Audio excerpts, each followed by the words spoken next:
नमस्कार मित्रों, मेरे कथा निधि चैनल पर आप सबका बहुत बहुत स्वागत है।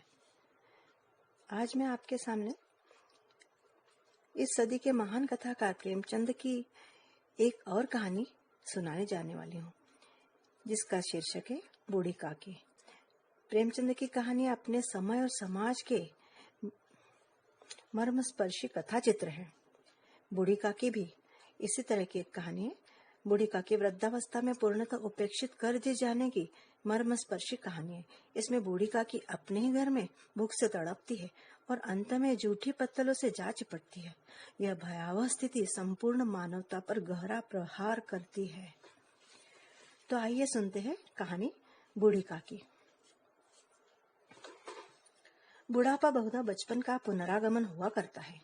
बूढ़ी काकी में जिह्वा स्वाद के सिवा और कोई चेष्टा शेष न थी और न अपने कष्टों की ओर आकर्षित करने का रोने के अतिरिक्त और कोई दूसरा सहारा ही। समस्त इंद्रिय, नेत्र, हाथ और पैर जवाब दे चुके थे। पृथ्वी पर पड़ी रहती और घर वाले कोई उनकी इच्छा के विपरीत बात करते, भोजन का समय टल जाता है या उसका परिमाण पूर्ण न होता, अथवा बाजार से कोई वस्तु आती और ना मिलती तो रोने लगती थी।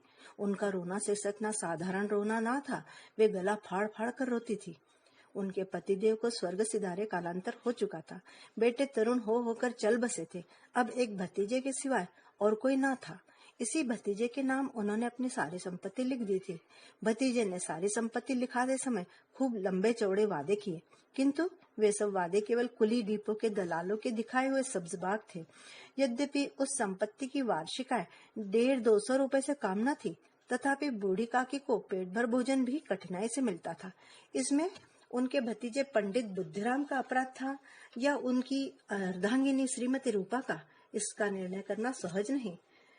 बुद्धिराम स्वभाव से सज्जन थे, किंतु उसी समय तक जबकि उनके कोष पर कोई आंच न आए। रूपा स्वभाव से तीव्र थी, सही, पर ईश्वर से डरती थी। अतः बूढ़ी काकी को उसकी तीव्रता उतनी न खलती थी जितनी बुद्धिराम की भलमानसाहत। बुद्धिराम को कभी कभी अपने अत्याचार पर खेद होता था। विचारते कि इसी संपत्ति के कारण मैं इस समय भला मानुष बैठा हूँ। यदि मौखिक आश्वासन और सूखी सहानुभूति से स्थिति में सुधार हो सकता हो तो उन्हें कदाचित कोई आपत्ति ना होती, परंतु विशेष व्यय का भय उनकी सुचेष्टा को दबाए रखता था।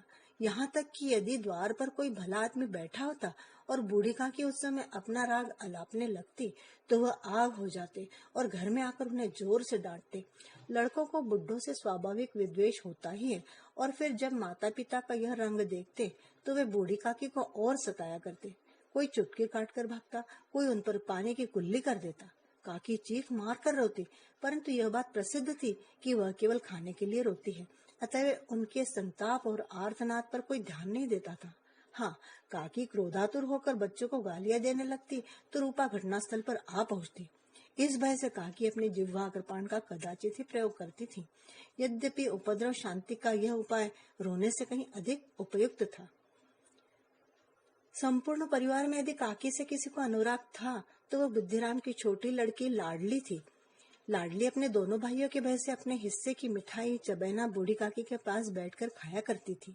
यही उसका रक्षागार था, और यद्यपि काकी की शरण उनकी लोलुपता के कारण बहुत महंगी पड़ती थी, तथापि भाइयों के अन्याय से वह कहीं सुलभ थी। इसी स्वार्थानुकूलता ने उन दोनों में सहानुभूति का आरोपण कर दिया था। रात का समय था। बुद्धिराम के द्वार पर शहनाई बज रही थी और गांव के बच्चों का झुंड विस्मयपूर्ण नेत्रों से गाने का रसास्वादन कर रहा था। चारपाइयों पर मेहमान विश्राम करते हुए नाइयों से मुक्कियां लगवा रहे थे। समीप ही खड़ा हुआ भाट बिरदावली सुना रहा था और कुछ भावज्ञ मेहमानों की वाह वाह पर ऐसा खुश हो रहा था मानो इस वाह वाह का यथार्थ में वही अधिकारी है। दो एक अंग्रेजी पढ़े हुए नवयुवक इन व्यवहारों से उदासीन थे। वे इस गंवार मंडली में बोलना अथवा सम्मिलित होना अपनी प्रतिष्ठा के प्रतिकूल समझते थे। आज बुद्धिराम के बड़े लड़के मुखराम का तिलक आया है। यह उसी का उत्सव है। घर के भीतर स्त्रियां गा रही है और रूपा मेहमानों के लिए भोजन के प्रबंध में व्यस्त थी। भट्टियों पर कड़ाव चढ़ रहे थे। एक में पूड़ियां कचौड़ियां निकल रही थी, दूसरे में अन्य पकवान बन रहे थे। एक बड़े हंडे में मसालेदार तरकारी पक रही थी। घी और मसाले की क्षुधावर्धक सुगंधी चारों ओर फैली हुई थी। बूढ़ी काकी अपनी कोठरी में शोकमय विचार की भांति बैठी हुई थी। यह स्वाद मिश्रित सुगंधि उन्हें बेचैन कर रही थी। वे मन ही मन विचार कर रही थी, संभवतः मुझे पूड़ियां ना मिलेंगी। इतनी देर हो गई, कोई भोजन लेकर नहीं आया। मालूम होता है सब लोग भोजन कर चुके हैं, मेरे लिए कुछ ना बचा।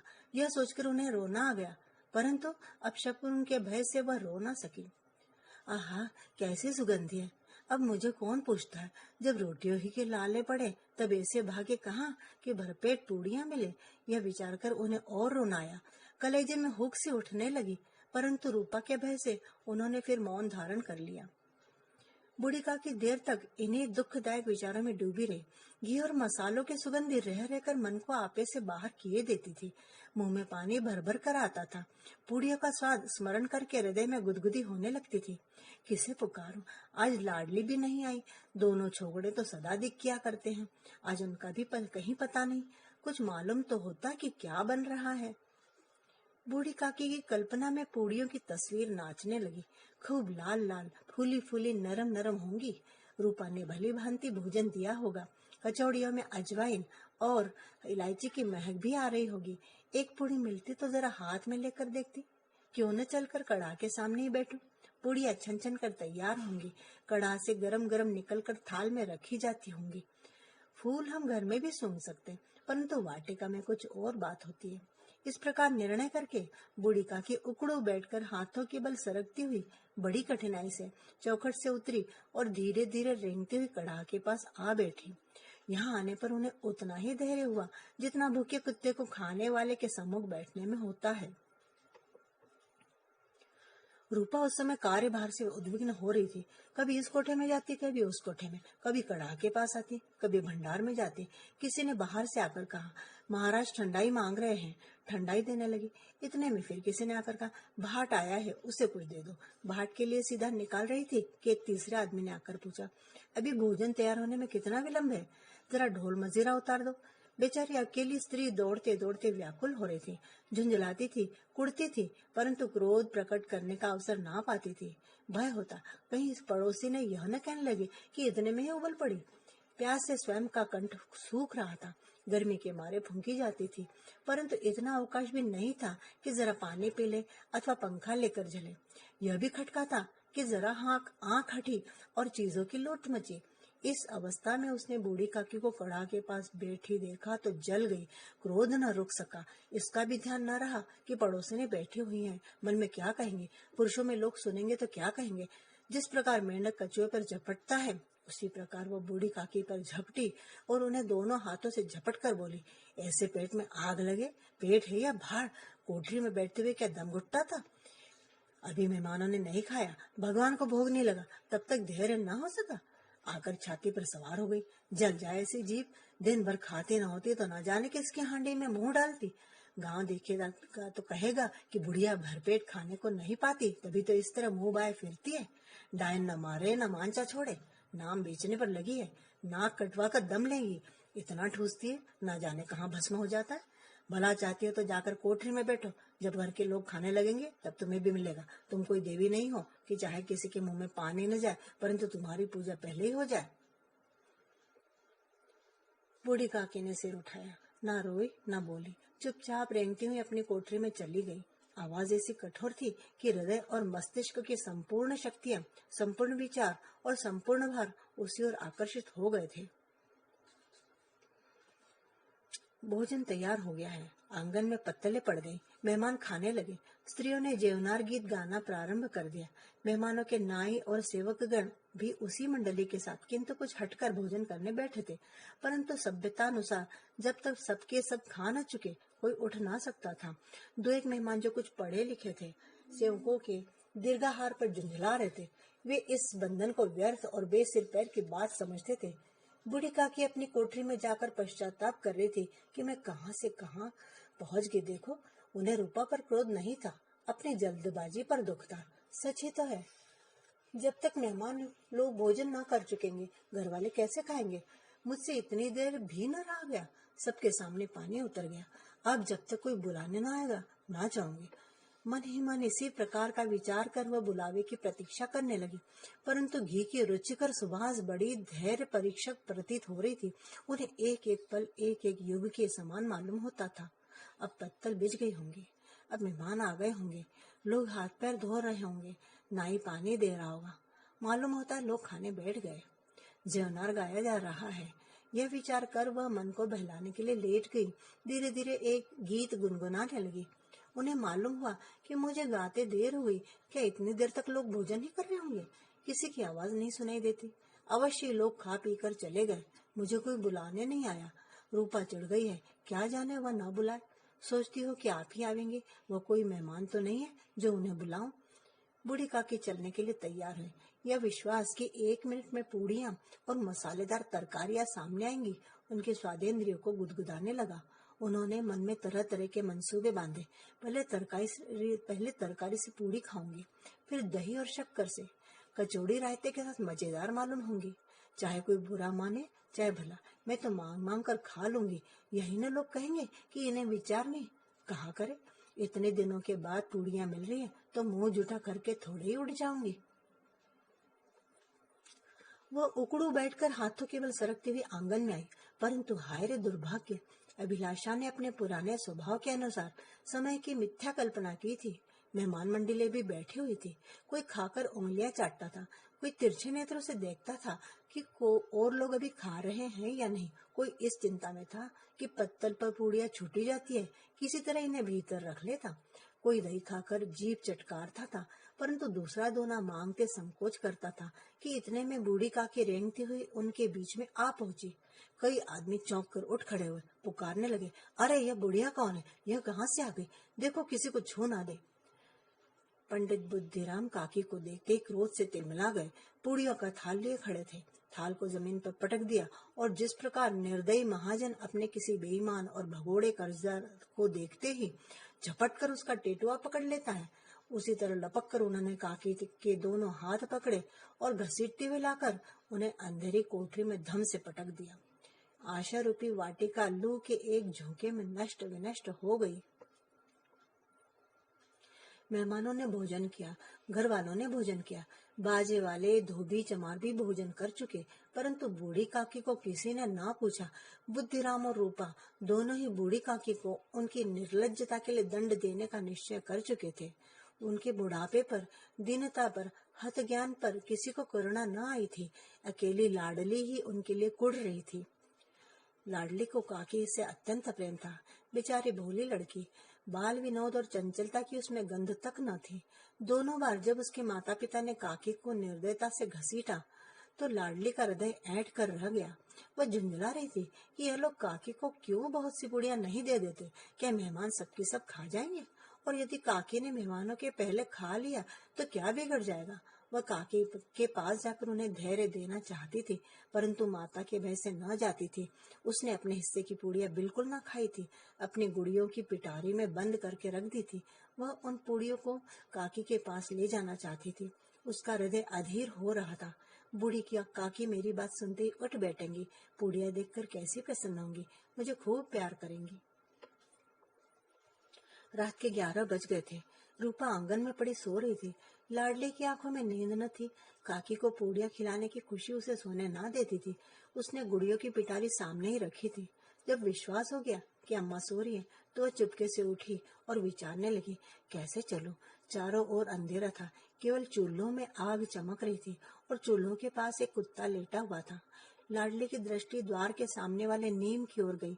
उसे मालूम हुआ कि उस पर हनुमान जी बैठे हुए हैं। उनकी पूंछ, उनकी गदा सभी तो स्पष्ट दिखाई दे रही है। मारे भय के उसने आंखें बंद कर ली। इतने में कुत्ता उठ बैठा। लाडली को ढाढ़स हुआ। कई सोए हुए मनुष्यों के बदले एक जागता हुआ कुत्ता उसके लिए अधिक धैर्य का कारण हुआ।